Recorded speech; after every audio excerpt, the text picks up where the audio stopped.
The scream hit the marble walls of the Atlanta estate like a whip crack. "Get on your knees and clean this floor again, you worthless woman."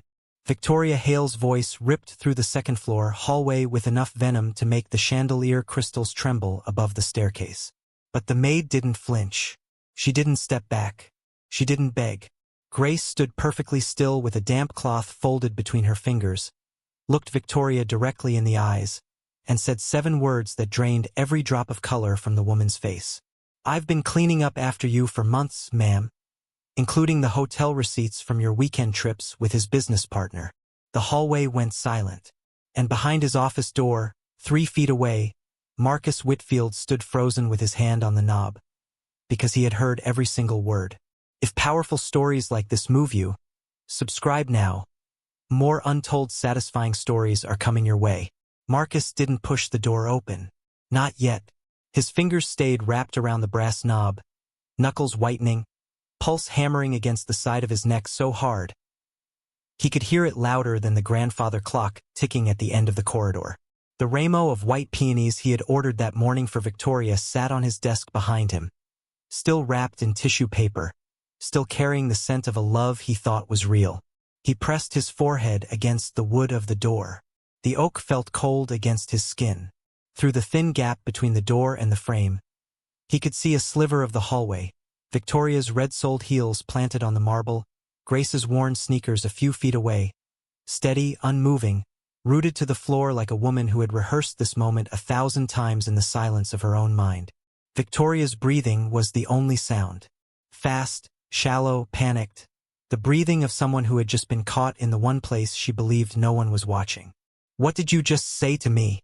Victoria's voice came out cracked, stripped of the authority it carried seconds ago. Grace didn't repeat herself. She never needed to. She simply touched the small silver pendant hanging beneath her uniform collar. A gesture so brief, so private, that only someone who had watched her every day for 3 years would have noticed it. And then she folded the cloth in her hands, slowly, deliberately, the way her mother had taught her to fold everything, with care, even when the world gave you none. Marcus turned the knob.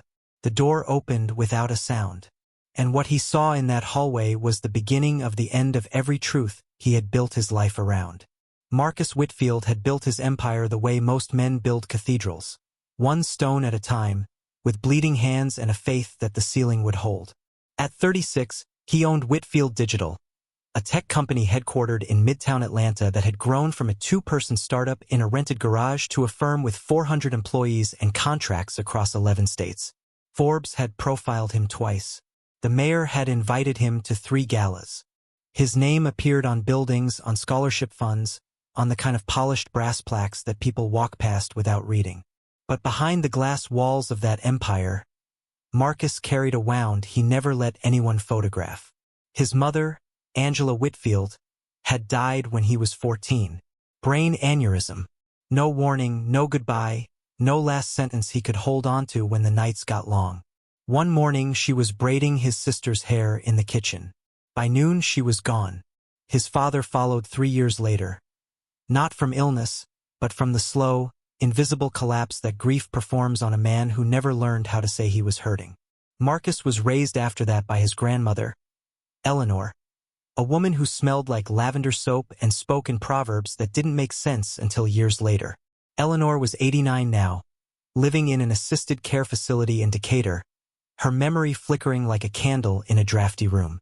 Marcus visited her every Sunday. She called him by his father's name half the time. He never corrected her. He met Victoria Hale at a children's hospital fundraiser 2 years ago. She arrived in a silver dress that caught the light from every angle, with a laugh that filled the room and a handshake that lingered just long enough.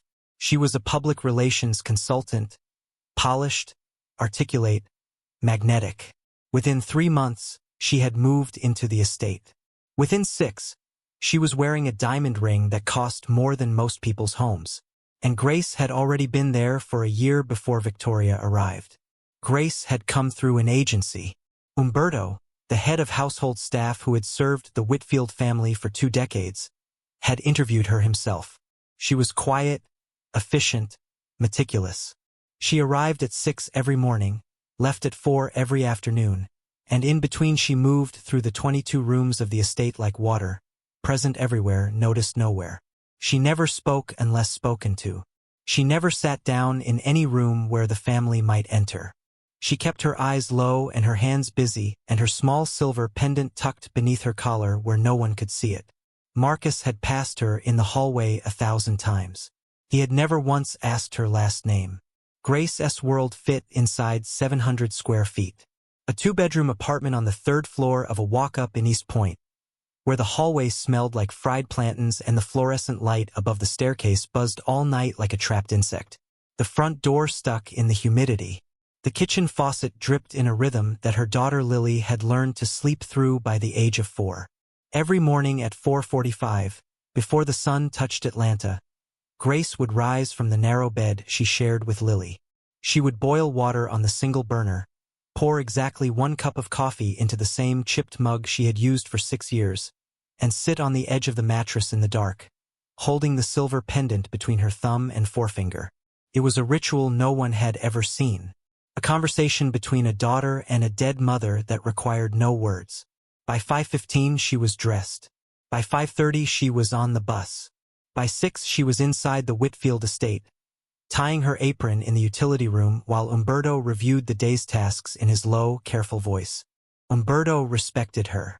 She knew this not because he said it, but because he never made her repeat herself. In a house full of people who treated the staff like furniture, that small courtesy meant everything. Grace cleaned the estate the way her mother Dolores had taught her to clean, with intention. Every surface wiped in the same direction. Every cushion returned to its exact position. Every glass polished until her own reflection disappeared from it. Her mother used to say that the mark of a great cleaner was invisibility. When they can't tell you were there, Mija, that's when you did your job right.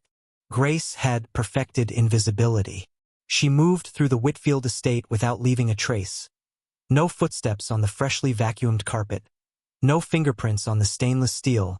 No sound louder than the soft whisper of her cloth against marble. She was so invisible that people forgot to lower their voices when she was in the room. They forgot to close doors. They forgot to hide things. And that was their mistake. Victoria Hale forgot to empty her coat pockets before tossing them on the guest bedroom chair for Grace to hang. She forgot to delete the call history on the second phone she kept tucked inside her winter boots at the back of the closet. She forgot that the woman who scrubbed her bathroom floor every Tuesday and Friday had eyes that worked just as well on their knees as they did standing up. 3 weeks before that scream in the hallway, Grace had found the first receipt. And she hadn't said a word to anyone. It was a Tuesday. Grace remembered because Tuesdays were guest bedroom days. Strip the sheets, flip the mattress, wipe the nightstands, vacuum beneath the bed where dust gathered like small gray secrets. Victoria had spent the previous weekend away. A spa retreat in Savannah. She had told Marcus over dinner on Friday evening. Grace had been clearing plates when Victoria said it. She noticed 2 things simultaneously: the ease with which the lie left Victoria's mouth, and the way Marcus smiled and kissed her forehead without a single question.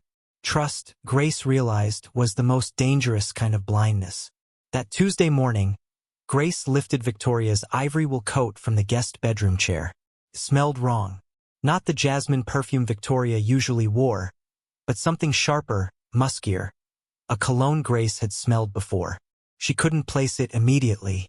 She reached into the left pocket to check for tissues before hanging it, the way she always did, and her fingers touched a folded piece of paper. A receipt. The Monarch Hotel, downtown Atlanta. Suite 1412. 2-night stay. A bottle of Chateau Margaux charged to the room. A late checkout fee. The date matched the Savannah weekend perfectly. Grace stood motionless in the guest bedroom for a long time. The pendant pressed cool against her collarbone beneath the uniform. She could hear Umberto's footsteps somewhere downstairs and the distant hum of the garden crew outside. The house breathed around her the way it always did. Large, quiet, full of things that gleamed on the surface and rotted underneath. She folded the receipt carefully, placed it inside the pocket of her apron, said nothing. The following week, while organizing Victoria's closet, a task Victoria insisted on every Wednesday, Grace found the second phone. It was tucked inside the left boot of a pair of winter stilettos Victoria hadn't worn in months.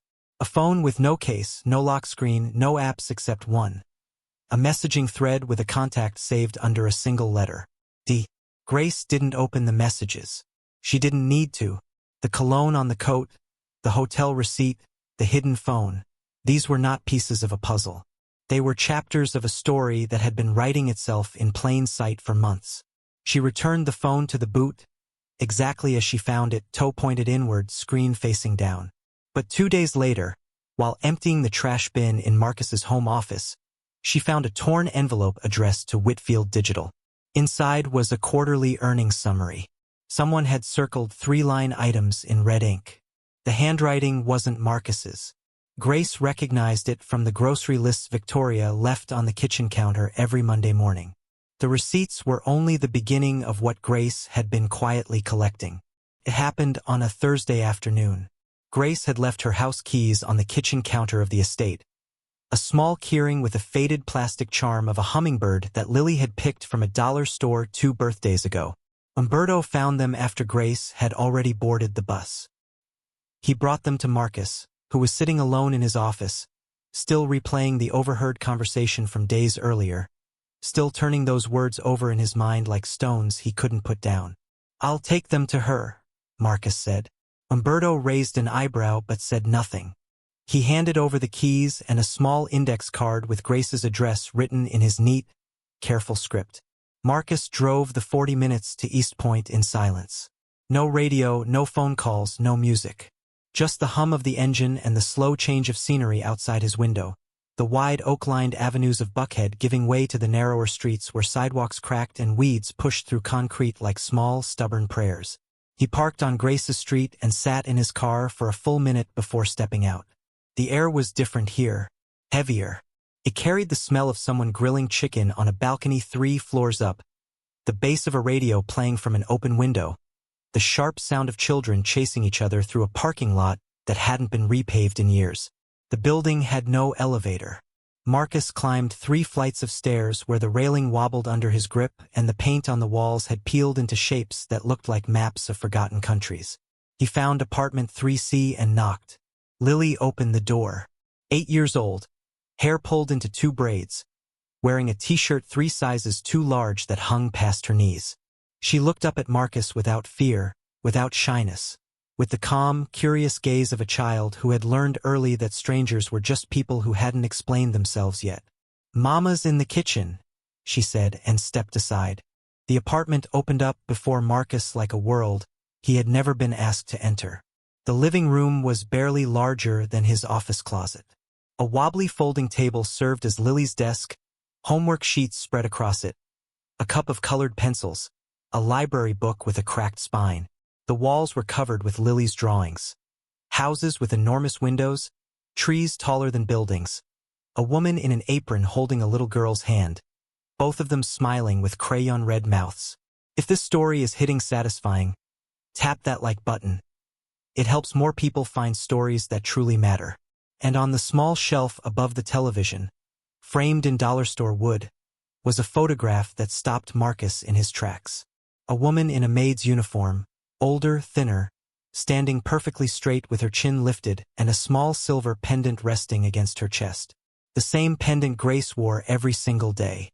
Grace was folding towels in the laundry room when the door clicked shut behind her.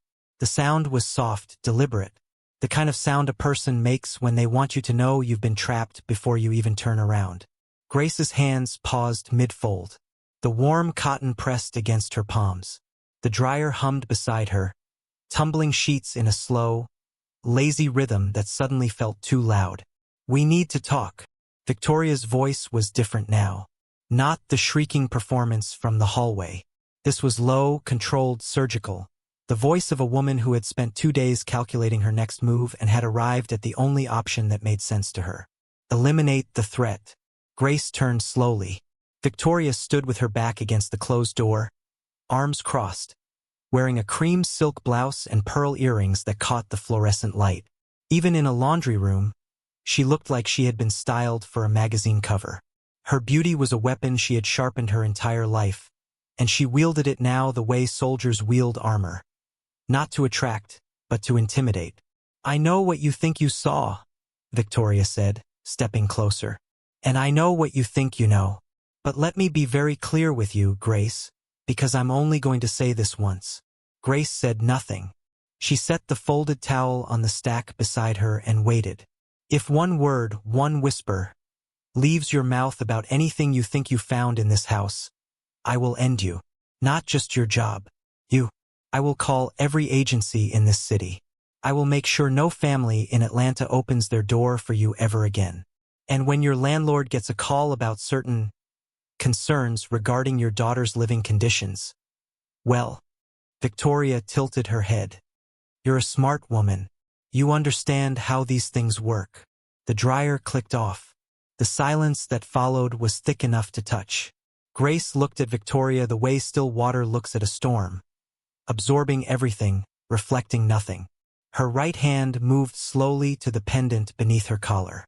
She held it between her fingers, feeling the familiar grooves, the tiny dent on the left side where her mother used to press her thumbnail during prayer. Ma'am, Grace said quietly, you can take my job. You can call every agency from here to Savannah. You can say whatever you want about me to whoever will listen. She paused. But the thing about threatening someone who has nothing left to lose is that you hand them the one thing you can't afford to give away. Victoria's jaw tightened. And what's that? A reason to stop being quiet. Victoria's left eye twitched. A small, involuntary tremor that no amount of composure training could suppress.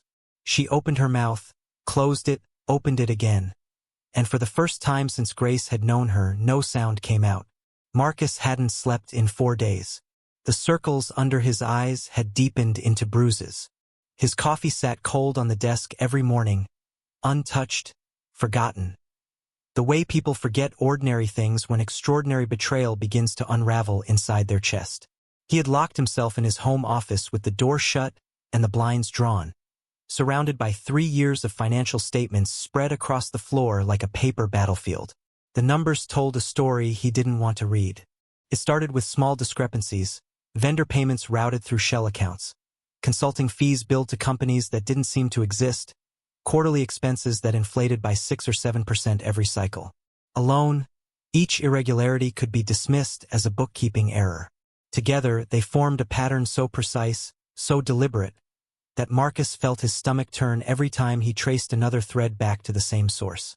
Derek Sullivan, his best friend since freshman year at Georgia Tech, his business partner for 11 years, the man who had stood beside him at his father's funeral, who had helped him draft the original business plan on a napkin at a Waffle House at 2 in the morning, who had proposed the toast at Marcus and Victoria's engagement dinner with tears in his eyes and a voice full of what Marcus had believed was genuine love. Derek had been draining Whitfield Digital for at least 18 months. The total was still climbing, somewhere past $700,000, funneled through invoices that looked legitimate on the surface but dissolved into nothing when Marcus pulled the thread underneath.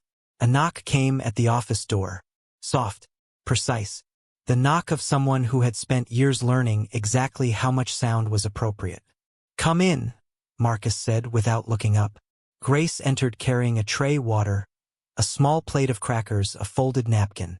She set it on the only clear corner of the desk and turned to leave. "Grace." His voice stopped her at the door. "How long have you known?" She didn't pretend to misunderstand the question. She turned back, hands clasped in front of her apron, the pendant catching a thin line of light from the desk lamp. "Since the night they sat in the dining room after you went to the airport for the Chicago trip," she said. "I was polishing the silver in the butler's pantry. The door was open. They didn't check." Marcus closed his eyes. "What did you hear?" "Everything, sir. The access codes she gave him. The accounts he wanted moved. The timeline they agreed on." She paused. "They laughed about how easy it was. That was the part one couldn't unhear." Marcus pressed both palms flat against the desk. His arms trembled, not from weakness, but from the effort of holding still when every part of him wanted to break something. "Why didn't you tell me sooner?" Grace held his gaze with the steadiness of a woman who had asked herself that same question 100 times.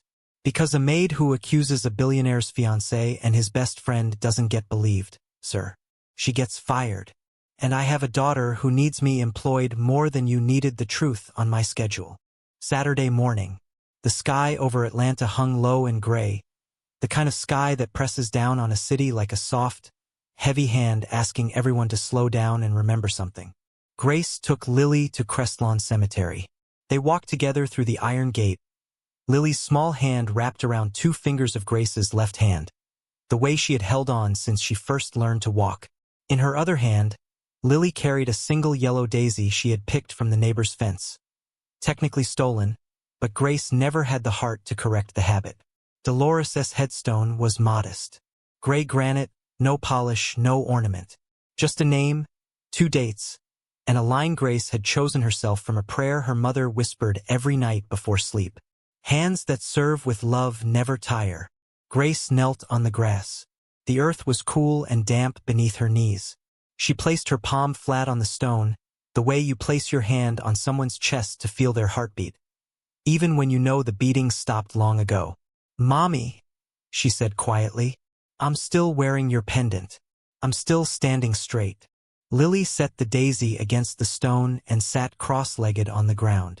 "Mama, did Abuela clean houses like you?"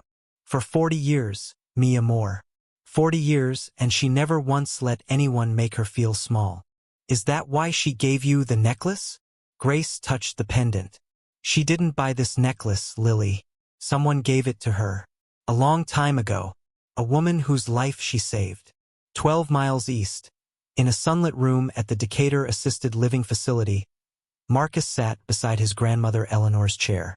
She was having a clear morning, one of those increasingly rare days when the fog in her mind lifted and her eyes sharpened into the fierce, knowing gaze Marcus remembered from childhood.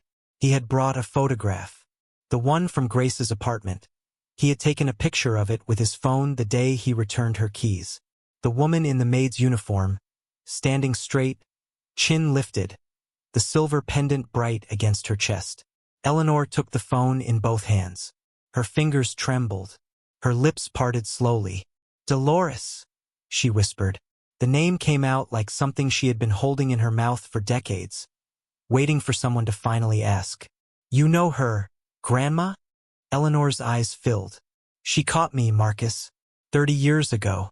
I fell on the back stairs of our old house on Peachtree. My hip, my shoulder. I was going down hard. Dolores was mopping the landing. She dropped everything and caught me with both arms. The doctors said that fall would have killed me at my age." She touched the screen with one shaking finger, tracing the pendant. "I gave her that necklace the next morning. Told her it was my mother's silver. Told her she had earned it with her hands." Marcus stared at the photograph. The pendant in the image was the same pendant Grace touched every single day, the same one she had held between her fingers in the laundry room, in the hallway at her mother's grave. A thin silver thread connecting 2 families across 30 years of silence. The engagement party was Victoria's idea. 200 guests. The grand ballroom of the Whitfield estate draped in white orchids and gold linen. A string quartet in the corner. Champagne towers catching the light from crystal chandeliers. Every detail curated to perfection, because Victoria Hale never did anything without an audience. She didn't know that Marcus had curated something of his own. The guests arrived at 7. Board members, investors, old college friends, society columnists. Victoria floated through the room in an emerald gown, kissing cheeks, squeezing hands, performing the role of devoted fiancée with a precision that would have impressed any theater director in the country. Derek Sullivan stood near the bar in a charcoal suit, smiling his familiar smile, raising his glass to Marcus from across the room with the casual confidence of a man who believed he had already won. Marcus waited until dessert. He stood at the head of the long table, tapped his glass once. The room fell silent with the obedient hush that wealth commands. Victoria beamed up at him from her seat, expecting a toast, expecting declarations of love, expecting the evening to crown her as the queen of a kingdom she had been quietly robbing for 18 months. "I want to thank everyone for being here tonight," Marcus began. His voice was steady, but his hands weren't. "Before we celebrate, I need to share something with the people I trust." He nodded to Umberto, who stood near the service entrance. Umberto opened the door. Grace walked in. She was not wearing her uniform. She wore a simple black dress that Umberto's wife had helped her choose that afternoon. The silver pendant rested openly against her collarbone for the first time. Not hidden, not tucked away, not buried beneath fabric. Her hair was pulled back. Her hands were empty. She needed nothing but her voice. Victoria's smile cracked. Derek set down his glass. Marcus placed a folder on the table. Hotel receipts, bank transfers, shell company registrations, phone records, access logs from Whitfield Digital's internal servers. 18 months of betrayal, documented with the quiet patience of a woman who had been trained her entire life to clean up other people's messes. "Derek," Marcus said, "you should sit down." The room didn't breathe. Victoria pushed her chair back. Derek's smile vanished like smoke. Then Marcus turned to Grace. "Tell them what you told me." Grace stepped forward. She didn't raise her voice. She didn't need to. 200 people leaned in to listen to a woman most of them had never noticed before. "For 3 years I cleaned this house," she said. "I swept the hallways. I polished the silver. I folded the towels. I emptied the trash. I scrubbed floors on my knees so the marble would shine when guests like you walked through the front door." She paused. Her fingers found the pendant. "Nobody ever asked my name. Nobody looked at me when I entered a room. Nobody lowered their voice when I was standing right there. And that is exactly why I heard everything." She looked at Victoria. "I heard the phone calls you made when you thought the hallway was empty. I found the receipts you left in pockets you forgot I would check. I saw the second phone inside boots you assumed no one would touch." She looked at Derek. "And I heard you both laugh in the dining room about how easy it was. That was the night I stopped being afraid and started paying attention." Her voice never cracked. Her hands never trembled. She spoke the way her mother had taught her to clean, with intention, with care, with the quiet understanding that the people who pour the water see things the people sitting at the table never do. "I'm not here for revenge," Grace said. "I'm here because a man who trusted both of you deserved to know the truth. And I'm here because my mother taught me that silence is only honorable when it protects the innocent, never when it shields the guilty." Marcus was shaking, not from anger, from the weight of hearing the clearest truth he had ever been told, delivered by the one person in his life he had never once thought to look at. The aftermath moved swiftly, the way justice moves when the evidence has been gathered by patient hands. Derek Sullivan was arrested 3 days after the engagement party. Federal investigators had been building a parallel case for months. Marcus's documents were the final piece that sealed the indictment. Wire fraud, embezzlement, conspiracy. Derek's charcoal suit was replaced by an orange jumpsuit, and the smile that had fooled Marcus for 11 years disappeared behind the walls of the Fulton County Jail. Victoria Hale left the estate before sunrise the morning after. No goodbye, no explanation, no performance. She packed 2 suitcases while the house was still dark and called a car that took her to the airport. The emerald gown lay crumpled on the bedroom floor like a shed skin. Marcus didn't pick it up. He asked Grace to leave it there for a while. He needed to see it every time he passed the room. A reminder that beauty without truth is just decoration. The Whitfield Digital Board convened an emergency session. Every fraudulent transaction was traced, frozen, recovered. The company survived, bruised but breathing. Marcus restructured the leadership, bringing in auditors he trusted and systems that no single partner could manipulate alone. 3 weeks later, a letter arrived at Grace's apartment in East Point. The Whitfield Family Foundation had awarded a full academic scholarship to Lily, from elementary through university. The letter was signed by Marcus, but the handwriting on the envelope belonged to Umberto, who had personally walked it to the mailbox because some things, he believed, should not be trusted to couriers. Grace read it twice. Then she held it against her chest the way she held the pendant. Close, tight, like something sacred that might float away if she opened her hands. On a quiet Sunday in October, Marcus drove to the assisted living facility in Decatur. Eleanor was sitting in her garden chair, wrapped in a blue shawl, watching the leaves turn amber. Grace was already there. Lily sat on the grass beside Eleanor's feet, drawing a picture of a house with enormous windows and a tree taller than the roof. Eleanor reached into the pocket of her shawl and pulled out a small velvet pouch. Inside was a second pendant, identical to Grace's.